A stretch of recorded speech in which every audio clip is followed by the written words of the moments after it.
నమస్తే, welcome to burning topic. America Russia మధ్య cold war రోజుల్లో ఆయుధాల పోటీ తారస్థాయిలో ఉండేది.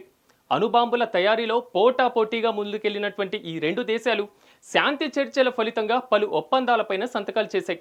అయితే ట్రంప్ తాజాగా తీసుకుంటున్నటువంటి నిర్ణయాలు రష్యాతో అమెరికా వైరాన్ని మరింత పెంచే అవకాశం కనిపిస్తుంది. డొనాల్డ్ ట్రంప్ ఇటీవలే 2 అణు జలాంతర్గాములను మోహరించాలని చెప్పడం ఈ నిర్ణయానికి కారణమని రష్యా ఆరోపిస్తుంది. ఈ నేపథ్యంలో ఉక్రెయిన్ యుద్ధం, ట్రంప్ విధించినటువంటి ఆంక్షలు, రష్యా స్పందనేంటి? గతంలో ఈ రెండు దేశాలు అణ్వాయుధాలను తగ్గించుకోవడానికి ఏం చేశాయి? ప్రస్తుతం అమెరికా రష్యా మధ్య పరిస్థితులు ఎలా ఉన్నాయి? అమెరికా అధ్యక్షుడు ట్రంప్ చేసిన ఒక పని ఇప్పుడు యూరప్ దేశాలకు ప్రాణాపాయంగా మారింది. 1987లో అమెరికా అధ్యక్షుడు రొనాల్డ్ రీగన్, సోవియట్ యూనియన్ నాయకుడు Mikhail Gorbachev intermediate range nuclear forces ఒప్పందంపై సంతకాలు చేశారు. ఈ ఒప్పందం ప్రకారం 500 నుంచి 5500 కిలోమీటర్ల రేంజ్ ఉన్న గ్రౌండ్ లాంచ్డ్ బాలిస్టిక్ క్రూయిజ్ క్షిపణులను నిషేధించాలి. ఈ ఒప్పందం ఫలితంగా 2692 అమెరికా, సోవియట్ క్షిపణులు నాశనం చేశారు. ఐరోపాకు అణుయుద్ధ భయాన్ని తగ్గించడంలో ఈ ఒప్పందం కీలక పాత్ర పోషించింది. అయితే 2014 నుంచి రష్యా 9M729 క్షిపణిని అభివృద్ధి చేస్తుందని, ఇది ఒప్పందాన్ని ఉల్లంఘిస్తుందని ఆరోపించింది. రష్యా ఈ ఆరోపణలను ఖండించింది. 2019లో ట్రంప్ ఈ ఒప్పందం నుంచి అమెరికా వైదొలగడానికి రష్యా ఉల్లంఘనలే కారణమని చెప్పారు.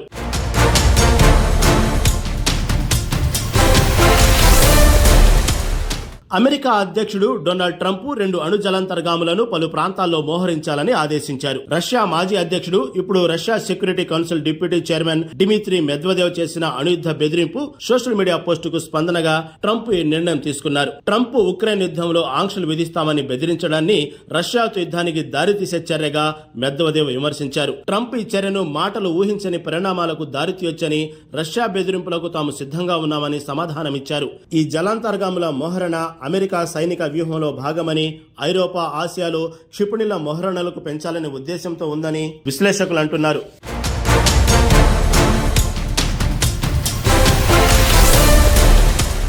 తాజాగా రష్యా విదేశాంగ మంత్రిత్వ శాఖ ఐఎన్ఎఫ్ ఒప్పందాన్ని పాటించమని ప్రకటించింది. అమెరికా, ఐరోపా, ఆసియాలో టైఫూన్ క్షిపణి లాంఛర్లను మోహరిస్తుందని, ఇది రష్యా భద్రతకు ప్రత్యక్ష ముప్పు అని ఆరోపించింది. 2019లో అమెరికా ఒప్పందం నుంచి వైదొలిగిన తర్వాత రష్యా తాము కూడా ఈ ఒప్పందాన్ని పాటించే అవసరం లేదని చెప్పింది. గత ఏడాది ఉక్రెయిన్ పై ఒరెష్నిక్ క్షిపణిని ప్రయోగించిన రష్యా ఈ క్షిపణి ఐఎన్ఎఫ్ ఒప్పందాన్ని ఉల్లంఘిస్తుందనే ఆరోపణలు ఎదుర్కొంది. ఈ క్షిపణి బెలారస్ లో మోహరించేందుకు రష్యా సిద్ధమవుతుందని అధ్యక్షుడు వ్లాదిమిర్ పుతిన్ ధృవీకరించారు.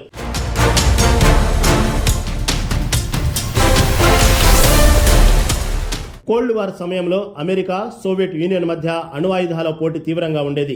1972లో యాంటీ బాలిస్టిక్ మిసైల్స్ ఒప్పందం, 1987లో ఐఎన్ఎఫ్ ఒప్పందం, 1991లో స్ట్రాటజిక్ ఆర్మ్ రిడక్షన్ ట్రీటీ వంటి ఒప్పందాల ద్వారా రెండు దేశాల అణ్వాయుధాలను తగ్గించుకున్నాయి. ఐఎన్ఎఫ్ ఒప్పందం ద్వారా 2692 క్షిపణులు నాశనం చేయబడ్డాయి. 2010లో న్యూ స్టార్ట్ ఒప్పందం ద్వారా 1550 స్ట్రాటజిక్ అణువార్ హెడ్లకు పరిమితం చేయడం, అన్సైట్ తనిఖీలు, డేటా ఎక్స్చేంజ్లు జరిగాయి. అయితే 2002లో అమెరికా ఏబిఎం ఒప్పందం నుంచి వైదొలగడం, 2019లో ఐఎన్ఎఫ్ ఒప్పందం రద్దు వంటి చర్యలు రష్యా, అమెరికా మధ్య ఉద్రిక్తతలను పెంచాయి.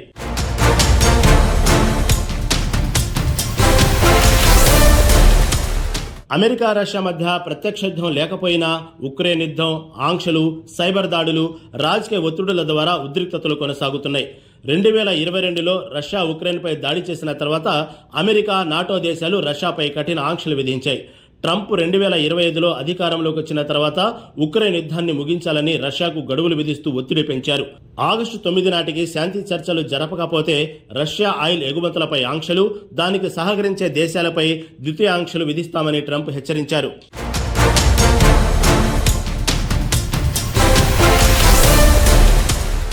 రష్యా ఈ ఆంక్షలను పశ్చిమ దేశాల దూకుడు విధానంగా చూస్తుంది. ట్రంప్ ఆంక్షల బెదిరింపులను మాస్కో యుద్ధానికి దారితీసే చర్యగా విమర్శించింది. రష్యా విదేశాంగ మంత్రి సెర్గీ లావ్రోవ్ అమెరికా, నాటో దేశాల ఐరోపా, ఆసియాలో క్షిపణుల మోహరణల ద్వారా రష్యాను బెదిరిస్తున్నాయని ఆరోపించాయి. ఉక్రెయిన్ యుద్ధంలో రష్యాకు సహకరించే దేశాలపై ఆంక్షలు విధిస్తే అది ఆర్థిక, రాజకీయ ఉద్రిక్తతలను మరింత పెంచుతుందని రష్యా హెచ్చరించింది. ఈ ఆంక్షలు భారత్ వంటి దేశాల ఆయిల్ దిగుమతులను ప్రభావితం చేస్తాయని, దీనివల్ల ప్రపంచ ఆర్థిక వ్యవస్థలో అస్థిరత పెరుగుతుందని మాస్కో అభిప్రాయపడుతుంది.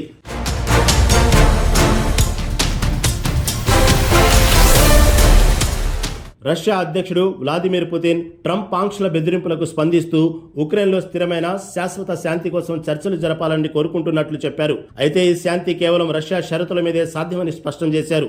ఇటీవల ఇస్తాంబుల్లో జరిగిన రష్యా ఉక్రెయిన్ శాంతి చర్చలు విఫలమయ్యాయి. ట్రంప్ గడువులను అతిగా ఆశించడమని పుతిన్ విమర్శించారు. Russia security council deputy chairman Medvedev Trump చర్యలను అమెరికాతో యుద్ధానికి దారితీసే బెదిరింపులుగా అభివర్ణించారు. రష్యా తమ ఆయుధాల అభివృద్ధిని వేగవంతం చేస్తామని, బెలారస్ లో ఒరెష్నిక్ క్షిపణులను మోహరిస్తామని హెచ్చరించింది.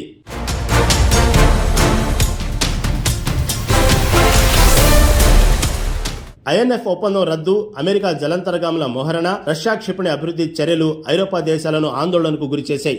1980లో కోల్డ్ వార్ సమయంలో ఐరోపాలో అణు క్షిపణుల మోహరణ వల్ల ఏర్పడిన ఉద్రిక్తతలు మళ్లీ తిరగవస్తాయని నాటో సభ్య దేశాలు భయపడుతున్నాయి. జర్మనీ విదేశాంగ మంత్రి హికో మాస్ ఈ ఒప్పందం రద్దు ఐరోపా భద్రతకు స్పష్టంగా అభివర్ణించారు. అమెరికా 2026 నుంచి జర్మనీలో క్షిపణులను మోహరించాలని ప్లాన్ చేస్తుండగా ఇది నాటో దేశాల మధ్య చీలికను సృష్టించవచ్చని విశ్లేషకులు హెచ్చరిస్తున్నారు. ఐఎన్ఎఫ్ ఒప్పందం రద్దు కోల్డ్ వార్ తరహా ఆయుధ పోటీని తిరిగి తెస్తుందని, ఇది ప్రపంచ భద్రతకు ముప్పు వాటిల్లుతుందని ఆందోళన వ్యక్తమవుతోంది.